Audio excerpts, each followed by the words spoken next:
The Kite That Went to the Moon.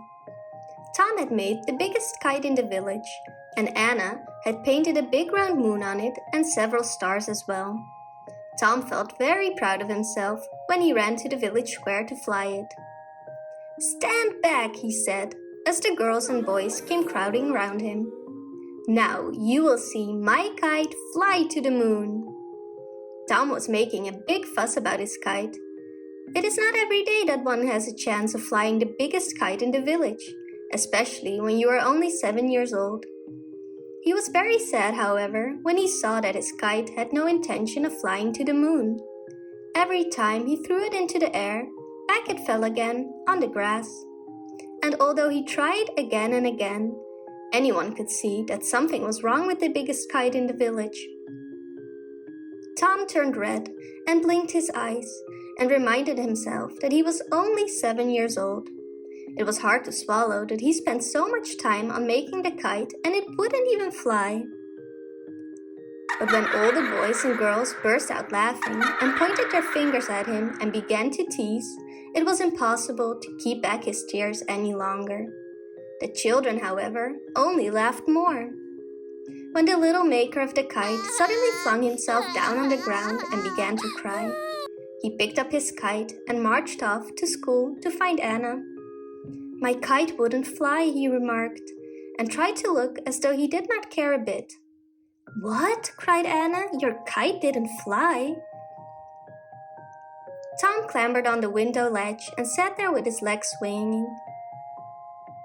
"The string got mixed up," he explained. "I think that's why it didn't fly."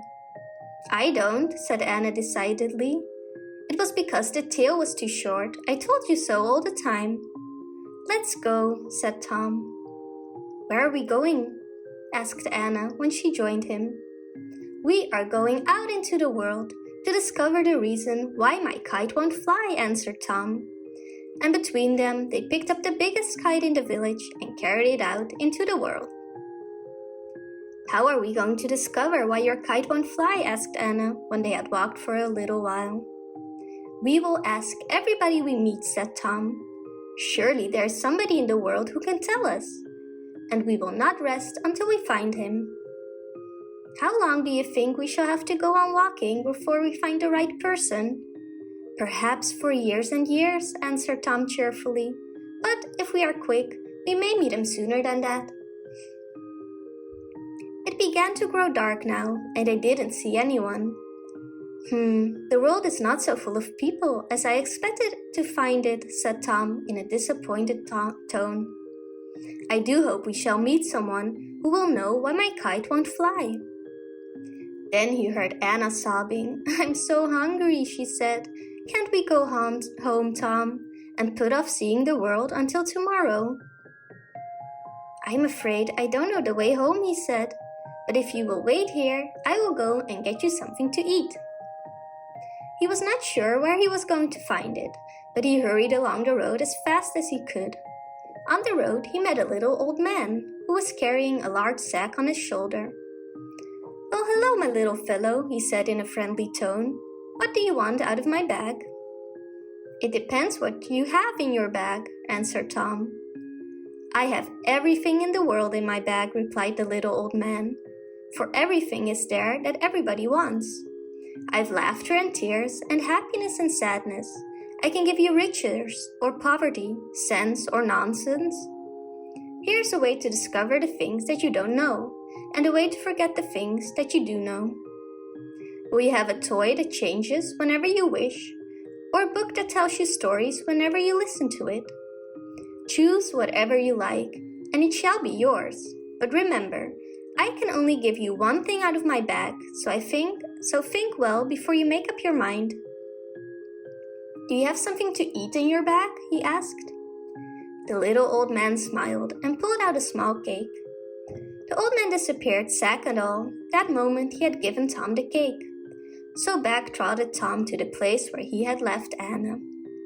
"What a beautiful cake," she cried. "It tastes like strawberry jam and toffee and ice and all the things I like best. And see, as fast as I eat it, it grows back. Take a bite." It tastes like currant buns and ginger beer and all the things I like best. It is certain that we will never starve as long as we have a fairy cake like this. Then he told her how he got it. Perhaps, remarked Anna, the little old man could have told you why your kite didn't fly.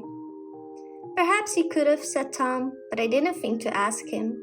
We'll ask the next person instead. When they looked round for the kite, it was nowhere to be seen. The moon came out from behind a cloud and helped them as much as it could, but although they searched for a long time, they couldn't find it. Perhaps I went to sleep while you were away and somebody took it, but I think I was awake. You were, it's not your fault, cried a voice from the hedge. Of course, no one but an elf would have appeared like that, just in time to say the right thing. So the children were not at all surprised when an elf came tumbling out of the hedge. Do you know where the kite has gone? Asked both the children. Look up and see, answered the elf, pointing to the sky. The sky was covered with stars, hundreds and thousands of them, all twinkling round the moon, just as Anna had painted them on the kite. One of them was different from all the others. It had a long, bright tail that glittered like a Christmas tree ornament, and was scurrying across the sky at such a pace that the rest of the stars had to get out of its way as best they could. Most of the people who looked out of their windows that night thought they saw a comet, but Tom and Anna knew better. They cried, clapping their hands with excitement. There is our kite, and it's flying to the moon after all. There's no doubt about that, said the elf. But why didn't it fly to the moon this afternoon, when all the other boys were looking? Asked Tom. Because there was no moon to fly to, of course, answered the elf. Then, if I had painted the sun on it instead of the moon, would it have flown to the sun this afternoon? Exclaimed Anna. Yes, it would have, said the elf. Why did you paint the moon? Well, you see, the moon is so nice and easy, explained Anna. All you have to do is draw a circle around the biggest plate you can find. And then you take away the plate and you painted the eyes and the nose and the mouth. And there you are. Do you want to go to the moon? Asked the elf. Anna looked round, and there was Tom still gazing up at the star with the long tail that was causing so much commotion among the sky. Just then it reached the moon and went straight into it with a big splash. Yes, very much, Tom told the elf. But it's not the moon we want, it's the kite. And the kite has gone to the moon, and I wish it had waited to take me with it. I shall have the greatest pleasure in taking you there. I will call a comet at once. He put his fingers to his mouth and blew a whistle that was long enough to reach the sky.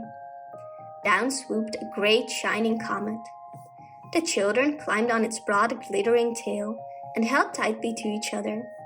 The elf took the steering wheel, and then up they flew at a terrific pace, right through the wonderful blue darkness that stretched all around them. It grew lighter and lighter as they came nearer to the moon. And there were less stars, for stars prefer to shine in a place where they can be seen. The elf landed a comet on the moon. The kids were amazed. The moon was beautiful. Tom was looking everywhere for his kite. Then something almost crashed into them. Why don't you look where you are going? Asked the kite. And the comet made a snarky comment back. A row was about to happen when somebody said, Stop this bickering right now. Uh-oh, muttered the elf. I was expecting that. Goodbye, children, I'm off.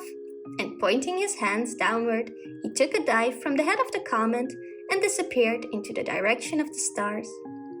Then Tom and Anna saw a tall figure, as white and delicate and shimmering as the light that surrounded it. Can it be the man on the moon? Whispered Anna. Then the figure came closer, and they saw that it was a wonderful, mysterious-looking white witch woman. I am the lady of the moon, she said, in the same clear, cold voice. Snow and stillness and space are wherever I go. When I smile, I make the whole world beautiful. but my smile takes the color away from the flowers, and the ripple away from the water, and the warmth away from the sunshine." She looked around, and her eye lighted on Tom's kite. "What is that creature doing in my country?" she demanded. "It is my kite. I made it all by myself, and Anna painted the moon and the stars on it." "I'm afraid," said Anna, "that the moon is not very much like the moon, but it was the best I could do with 3 paints. The stars are all right," she added anxiously. The Lady of the Moon smiled. "Stars, indeed," she observed. "But what does it matter how the stars are painted? The moon is far more important. And you have made a regular muddle of that. Who brought you here?" "The elf brought us," explained Tom. "He was here a minute ago, but he just left." "Please, can I take my kite back with me?" he asked boldly. "I want to show the other boys and girls that it did fly to the moon after all." "Go, go! Dawn is coming, and you will be swallowed up in the setting of the moon," she screamed at them. "Go, go, go!" "Jump, Anna, jump!" he shouted. Tom and Anna were sitting on the top of the biggest kite in the village. "Now," said Tom to his kite, "you take us home, straight away." The sun was shining brightly, and the birds were singing, and the children were laughing on their way to school, when Tom and Anna at last reached home on the biggest kite in the village. cried all the boys and girls, rushing up to them in great excitement.